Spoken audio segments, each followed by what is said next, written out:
You drive into an airport parking garage, take a ticket, find an empty space, and walk away.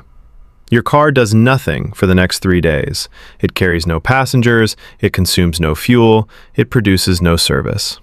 Yet while it sits completely still, the airport may collect more money from that one patch of concrete than many businesses earn from an active customer. Multiply that by thousands of cars, every day of the year, and airport parking becomes something far more important than a convenience. It becomes one of the airport's most powerful revenue machines. But the real reason is not simply expensive parking rates. Airports have quietly combined scarce land, captive demand, passenger anxiety, and carefully designed pricing into an unusually valuable business. And once you understand that system, you begin to see that an airport is not merely a place where airplanes land. It is a giant commercial ecosystem built around monetizing every stage of your journey. Most people assume airlines provide the airport's money.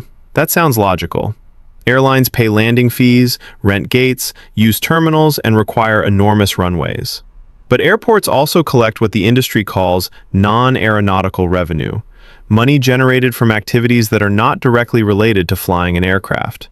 That includes restaurants, retail stores, rental cars, advertising, ground transportation, and, most importantly for many airports, parking. The FAA officially classifies public parking as a non-aeronautical use. Unlike airline charges, parking allows the airport to collect money directly from the passenger without operating a single flight. Consider Cleveland Hopkins International Airport. FAA financial data for 2025 reported approximately $53.8 million from parking and ground transportation. That was more than its reported revenue from food, retail stores, and rental cars combined. At Hartsfield-Jackson Atlanta International Airport, the airport-owned parking facilities accounted for approximately 24.4% of total operating revenue in fiscal year 2025. Nearly $1 out of every 4 in operating revenue was connected to vehicles being left on airport property. The first secret is repetition. A parking space is not sold once. It is rented repeatedly. One traveler leaves a car for 3 days, exits, and pays. A few hours later, another traveler can occupy the same space and begin a new payment cycle. The airport still owns the land. It still owns the structure. But the same rectangle of concrete can be monetized hundreds of times over its useful life. This makes parking resemble a hotel for cars. But it has several advantages over an ordinary hotel. A car does not need a bed, bathroom, television, or room service.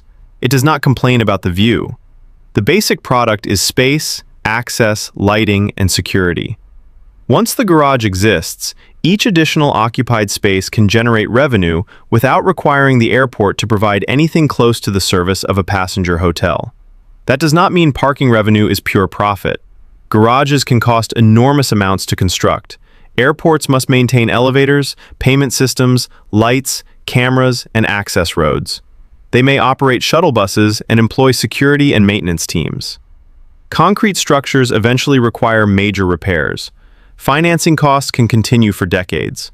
A full parking garage can therefore look extremely profitable while still carrying serious capital costs underneath.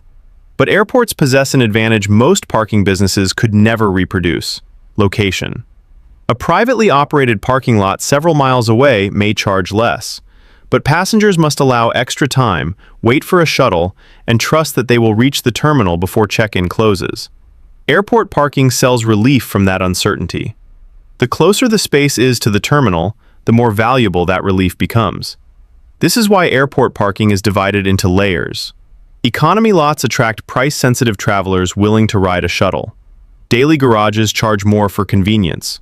Short-term parking near the terminal can charge the highest rates because its customers are often meeting passengers, handling urgent trips, or prioritizing speed over price. Valet services push the model even further. The airport is not selling identical spaces at different prices. It is dividing passengers according to how much inconvenience they are willing to tolerate. And that creates the second hidden product: time. A traveler rushing for a flight is not comparing parking in the same relaxed way they might compare supermarket prices. Missing a flight can cost hundreds of dollars and destroy an entire schedule. Paying an additional amount to park closer suddenly feels like protection against a much larger loss. The airport monetizes that fear without needing to create it. The departure time has already created it. Demand also arrives in predictable waves. Holidays, summer travel, business days, and major local events can push occupancy higher. Modern reservation systems allow airports and parking operators to monitor capacity, encourage advanced bookings, and adjust which products are available. The objective is not simply to fill every space, it is to place each driver into the most valuable space they are willing to purchase. But the system contains an apparent contradiction.